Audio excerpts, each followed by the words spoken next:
ఎటువంటి నొప్పైనా సర్జరీ లేకుండా Indo British advanced pain clinic.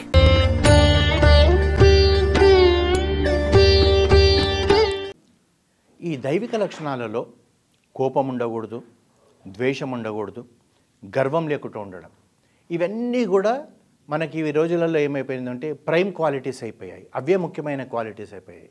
ఏంటంటే మన టీం మెంబర్స్ను గట్టిగా కోపంతో అరుస్తే వాడు పనిచేస్తాడు అనుకుంటాం. అలా చేయకూడదు. కోపం ఉండకూడదు, సీరియస్నెస్ ఉండాలి. అతనికి ఆలోచించాలి, దీనివల్ల నష్టమవుతుందన్న భావన కలిగించాలి. కానీ టపాటప్ మాటలు అనేసామనుకోండి, వాడు చేసేది కూడా చేయకుండా ఉండే అవకాశం ఉంటుంది. అది కాకుండా ద్వేషం ఉండకూడదు. నాకు ఇతని ఇష్టము, అతను నాకు ఇష్టం లేదు అన్న భావన ఉండకూడదు. అంటే చాలామంది ఆర్గనైజేషన్లలో మనం చూస్తుంటాము, కొందరికి వీక్నెస్లు ఉంటాయి. ఇంగ్లీష్లో మాట్లాడేవాడు పని చేయకపోయినా కానీ వాడు ఏదో గొప్పవాడు అనుకుంటారు. కానీ ఒకటి మనం ఆలోచించాలండి, ప్రపంచ దేశాలలో ఇంగ్లీష్ ఒక్కటే భాష కాదు, మాతృభాషలో ఉన్న సంస్థలు కూడా నడుస్తున్నాయి, ప్రపంచం నడుస్తుంది. ఇంగ్లీష్కు నువ్వు ప్రాముఖ్యత ఇవ్వు, కాదని కాదు. కానీ ఇంగ్లీష్ నేర్చిన వాడే గొప్పవాడన్న భావనతో ఉంటే సంస్థ పాడవుతుంది. లేదా ఒకడు సమయానికి రాడు, అయినా కానీ నువ్వు అతన్ని ప్రేమిస్తావు. ఎవరైతే కష్టపడతావో అతన్ని అకారణంగా ద్వేషం పెంచుకుంటావు. అలాంటివి చేయకూడదు. అలా చేస్తే ఏమవుతుందంటే మన భవిష్యత్తులో మనకు నష్టమవుతుంది, కానీ లాభం జరగకూడదు. అకారణమైన ద్వేషం ఉండకూడదు. వాళ్ళని అందరినీ ప్రేమించండి, పని చేసేవాడిని గౌరవించండి, పని చేయని వాడిని డోర్ చూపెట్టండి. అప్పుడు మీకు గౌరవం పెరుగుతుంది. అంతేగాని వాడారా చెంచగిరి చేస్తే నెత్తిన పెట్టుకుంటాడు, పని చేసినా మనల్ని గుర్తించడం ఒక కించెత్తు భావన కూడా మన టీం మెంబర్స్లో రాకూడదు. అది కాకుండా కూడా గర్వంతో ఉంటారు. ఈ గర్వం ఏంటంటే నా వల్ల ఇంతమంది బ్రతుకుతున్నారు, నా వల్ల ఈ సంస్థ బ్రతుకుతుంది అన్న గర్వం ఉంటుంది. ఈ గర్వం అనేది ఉండకూడదు. మనం పార్ట్ ఆఫ్ ద ఆర్గనైజేషన్. ఒక్కటి మీరు ఆలోచించండి, మనం అనుకుందాము, ఈ పక్కన ఉండి నువ్వు కంపెనీకి ప్రెసిడెంట్గా ఉండొచ్చు, ఆ పక్కన ఒక సేల్స్ మ్యాన్ ఉండొచ్చు, లేదా ఆ పక్కన ఒక ఆఫీస్ బాయ్ ఉండొచ్చు.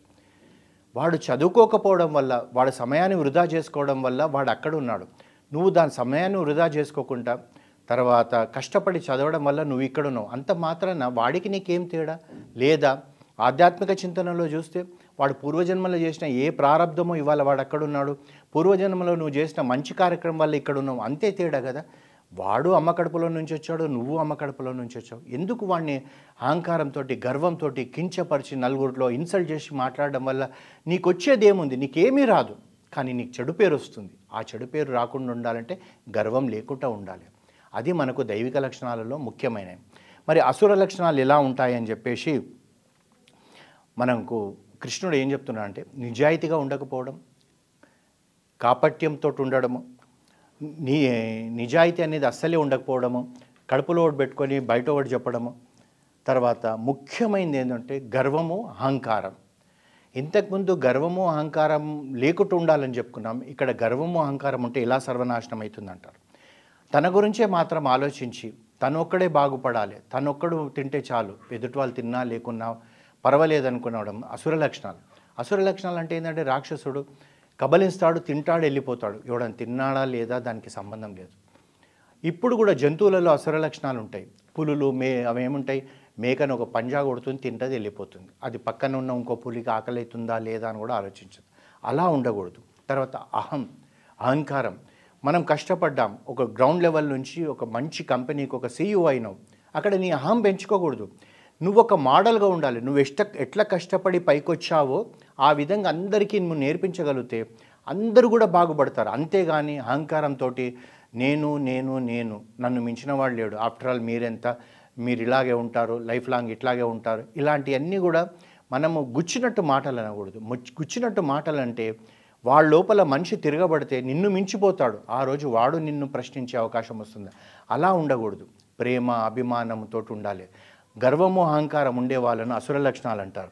తర్వాత కోపము, క్రూరత్వం. కొందరిని చూస్తుంటాం మనం, అకారణంగా కోపం వస్తుంటుంది, చట్పట్ అని చెప్పేసి తిట్టేస్తుంటారు, రీజన్ లెస్.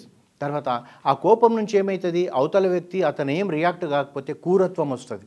అంటే వాడిని నేను ఇంకా ఎట్లా హింసించాలి, వాడు నేను ఇంత అన్నా కానీ వాడు ఏమీ రియాక్ట్ అవుతలేడు.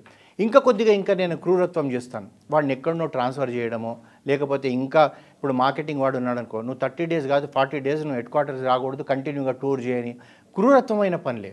అలా కాకుండా అంటే రాక్షసత్వం ఉన్నాయి, క్రూరత్వంతో ఇలా పనులు చేయడం వల్ల ఏమవుతుంది, వాళ్ళు మీకు అసలు ఎప్పుడు కూడా మీకు సహకరించారు.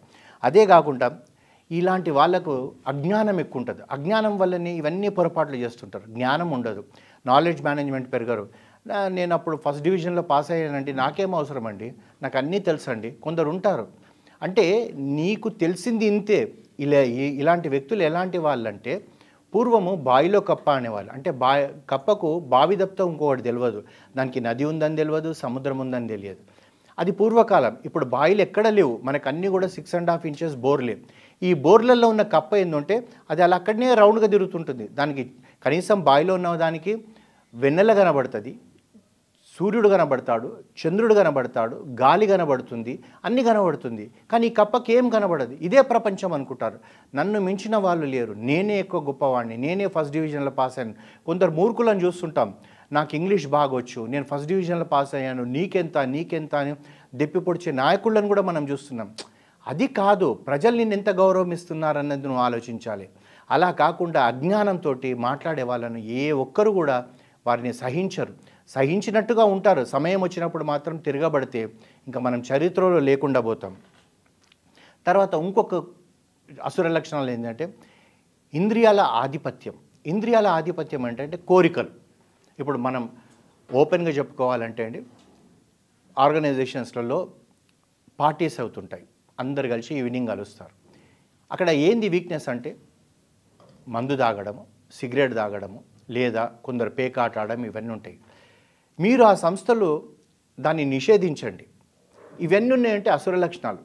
తాగిన తర్వాత మీరు ఒకటి వాగుతారు, అవతల వ్యక్తి ఒకటి వాగుతాడు, అవతల వ్యక్తి ఒకటి వాగుతాడు, ఆ ఎన్విరాన్మెంట్ అంతా కూడా పాడైపోతుంది. కారణం ఏంటంటే మీ యొక్క ఇంద్రియాలు, మీకు తాగాలని ఉంది, మీరు తాగడానికి ఇవన్నీ చేస్తారు. అంతేకాకుండా ఏంటండి, ఇప్పుడు మనం పై ఊర్లోకి వెళ్తారు, ఇక్కడ భార్య ఇంటి దగ్గరనే ఉంటుంది, మీరు ఒక 1 వీక్ 15 డేస్ టూర్లకు పోయినప్పుడు ప్రతి ఊర్లో కూడా, ఇది ఇప్పటి నుంచి కాదు పూర్వకాలం నుంచి కూడా ఉంది, మన ఇంద్రియాలను ఆకర్షించే వ్యక్తులు మనకు కనబడుతుంటారు.